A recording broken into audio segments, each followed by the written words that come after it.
शोहरत की बुलंदी भी पल भर का तमाशा है। शोहरत की बुलंदी भी पल भर का तमाशा है। जिस डाल पे बैठे हो वो टूट भी सकती है। सलाम, नमस्ते, सत श्री अकाल। मैं हूं आपके साथ हर्षिता मिश्रा और आप देख रहे हैं टाइम्स मेल। जब से अमेरिका के राष्ट्रपति के तौर पर डोनाल्ड ट्रंप ने शपथ ली है, तब से ही उन्होंने ऐसे ऐसे कारनामे शुरू कर दिए जिसने पूरी दुनिया को सोचने पर मजबूर कर दिया है कि आखिर ये कौन सा राष्ट्रपति है जो अजीबोगरीब फरमान सुना रहा है, जो दूसरे देशों को धमका रहा है, अपनी दादागिरी दिखा रहा है, पूरी दुनिया को हड़का रहा है कि हमारी बात मानो वरना तुम्हारे खिलाफ एक्शन लेंगे। हर देश को आंखें दिखा रहा है कि हमारी इज्जत करो वरना हम तुम्हें सबके सामने बेइज्जत करेंगे। ये वो वाला ट्रंप नहीं है जिसके लिए हमारे मोदी जी ने भारत की विदेश नीति का बट्टा लगाया था। ये वो वाला ट्रंप है जो खुल्लम खुल्ला मनमानी कर रहा है, रौब दिखा रहा है।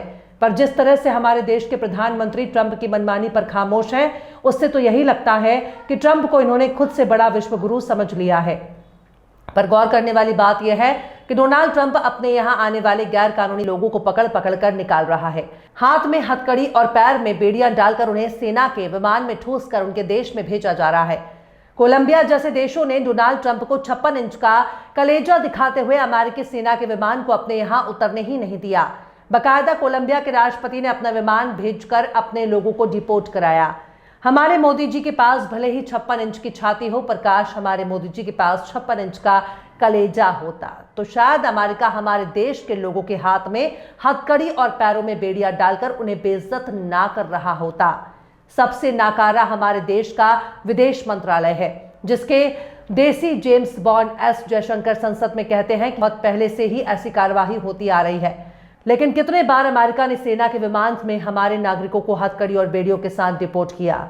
सिर्फ गाल बचाने कोई विश्व गुरु नहीं हो जाएगा, पर जिस तरह से मोदी सरकार बार बार पंजाब में ही अमेरिकी सेना के जहाज को लैंड कराने का फैसला कर रही है, इससे काफी सवाल पैदा हो रहे हैं। पंजाब ना तो देश की राजधानी है और ना ही देश का सबसे बड़ा इंटरनेशनल एयरपोर्ट, फिर अमेरिकी जहाज को पंजाब में उतारने का क्या मतलब। लेकिन दूसरी बार यही घटना दोहराए जाने पर अब सियासत होने लगी है। अमेरिका से डिपोर्ट किए गए भारतीयों का दूसरा जत्था शनिचर की रात भारत पहुंच रहा है। इस प्लेन में 119 भारतीय हैं। इसके अलावा तीसरा विमान भी अमेरिका से 16 फरवरी को आ सकता है, जिसमें 157 लोग होंगे। डिपोर्ट किए जाने वाले लोगों में हरियाणा के 59, पंजाब के 52 और गुजरात के 31 लोग हैं। इसके अलावा दूसरे राज्यों के लोग भी हैं। लेकिन अब पंजाब के मुख्यमंत्री भगवंत सिंह मान ने केंद्र की सरकार के खिलाफ सख्त तेवर दिखाए हैं। भगवंत मान ने मोदी सरकार पर पंजाब को बदनाम करने का इल्जाम लगाया। भगवंत मान ने कहा कि अमेरिका से जो भारतीय डिपोर्ट किए जा रहे हैं उन्हें अमृतसर में ही क्यों उतारा जा रहा है। क्या नरेंद्र मोदी के अमेरिका दौरे के बाद ये ट्रंप का तोहफा है? मुख्यमंत्री भगवंत मान ने कहा कि हमारा कोई भी भारतीय बेड़ियों में बांधकर देश ना भेजा जाए। अगर कोई विदेश जा रहा है तो इसलिए जा रहे हैं क्योंकि भारत में नौकरी नहीं मिल रही है। वे सपने को पूरा करने के लिए विदेश जा रहे हैं। यह भारत सरकार की जिम्मेदारी है कि वो लोग देश छोड़कर ना जाएं। अमेरिकी विमान को अमृतसर हवाई अड्डे पर उतारने के फैसले का उन्होंने जमकर विरोध किया और इस कदम को पंजाब और पंजाबियों को बदनाम करने की केंद्र सरकार की गहरी साजिश बताया है। मुख्यमंत्री ने कहा कि पंजाब भारत के लिए सबसे ज्यादा अनाज पैदा करने वाला राज्य है और पंजाब को देश की शक्ति के रूप में जाना जाता है। लेकिन भाजपा की केंद्र सरकार ने पंजाब को बदनाम करने में कोई कसर बाकी नहीं छोड़ी। अमेरिका से डिपोर्ट किए गए भारतीयों को लेकर आने वाले विमान को अमृतसर में उतारना भारत सरकार के विश्व स्तर पर पंजाब की छवि को खराब करने की एक सोची समझी साजिश है। भगवंत सिंह मान ने विदेश मंत्रालय से पूछा कि देश में सैकड़ों दूसरे एयरपोर्ट हैं, पर वहां नहीं उतारा जा रहा है, पंजाब में ही क्यों? उन्होंने कहा कि वो पहले ही विदेश मंत्रालय और गृह मंत्रालय के पास ये मुद्दा उठा चुके हैं, लेकिन उनसे कोई सकारात्मक जवाब नहीं मिला। कुछ दिन पहले भी एक विमान अमृतसर उतरा था और अब 2 अन्य विमानों को बिना किसी ठोस तर्क के उतारा जा रहा है। भगवंत सिंह मान ने कहा कि पंजाबियों को इसलिए निशाना बनाया जा रहा है क्योंकि प्रधानमंत्री और उनकी पार्टी पंजाबियों को पसंद नहीं करती, जबकि यह सच भी इतिहास के पन्नों में दर्ज है कि देश के आजादी संघर्ष के दौरान शहीद हुए, जेलों में बंद हुए या निर्वाचित किए गए 90% से ज्यादा लोग पंजाब से थे। भगवंत मान ने कहा कि विदेश मंत्रालय की ये नैतिक जिम्मेदारी है कि वो स्पष्ट करे कि पंजाब, खासकर अमृतसर को ही क्यों चुना गया। पड़ोसी दुश्मन देश अमृतसर से 40 किलोमीटर दूर होने के बावजूद अमेरिका का एक सैन्य विमान यहां उतारा जा रहा है। भगवंत सिंह मान ने कहा कि जब राज्य सरकार यहां अंतर्राष्ट्रीय उड़ानों की शुरुआत करने की मांग करती है तो कई बेकार कारणों के चलते मांग को रद्द कर दिया जाता है।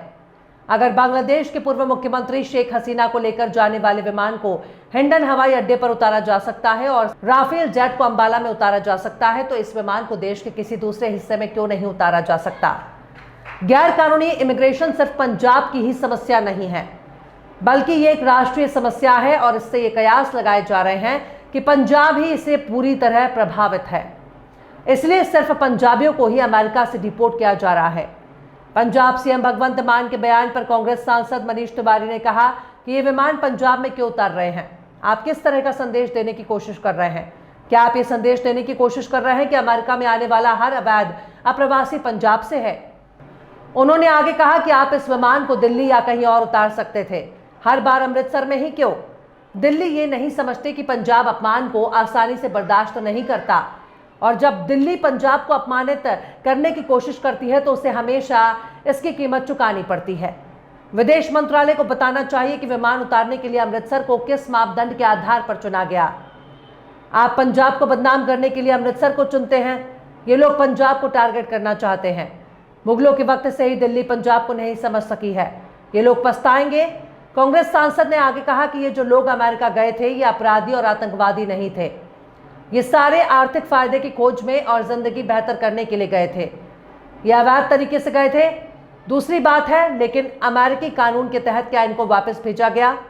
बीजेपी नेता आरपी सिंह ने सीएम भगवंत मान के बयान पर प्रतिक्रिया दी है। उन्होंने कहा कि अमृतसर अमेरिका से भारत आने वाली फ्लाइट्स के लिए सबसे नजदीकी इंटरनेशनल एयरपोर्ट है। यही वजह है कि अवैध अप्रवासियों को लेकर आने वाला अमेरिकी विमान वहां उतर रहा है। इस मुद्दे का राजनीतिकरण करना और अपनी अज्ञानता के कारण षड्यंत्र के सिद्धांतों को बढ़ावा देना बंद करें। वहीं बीजेपी नेता मनजिंदर सिरसा ने कहा कि पंजाब सरकार को चाहिए कि वो इमिग्रेशन एजेंट्स पर कार्रवाई करे और इन डिपोर्ट होने वाले लोगों की जमीन और पैसे की भरपाई करवाई जाए। भगवंत मान इस मसले पर राजनीति और ड्रामा कर रहे हैं। खैर, पंजाब के मुख्यमंत्री के सवाल वाजिब हैं, पर उनके सवाल का जवाब देने के लिए बीजेपी के नेता क्यों सामने आ रहे हैं? यह पंजाब सरकार का सवाल है, इसका जवाब विदेश मंत्रालय को देना चाहिए।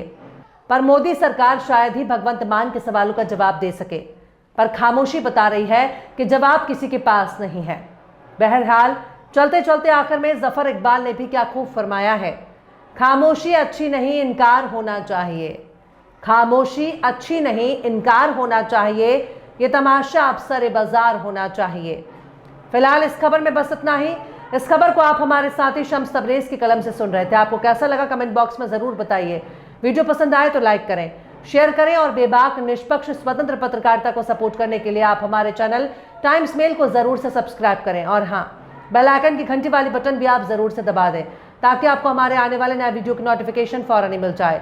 फिर मिलता है किसी और वीडियो में एक नई खबर के साथ। हर्षिता मिश्रा को दीजिए इजाजत। जय हिंद। अगर अभी तक आपने हमारे चैनल टाइम्स मेल को सब्सक्राइब नहीं किया है तो जल्दी से सब्सक्राइब कर दें और बेल आइकन भी प्रेस कर दें।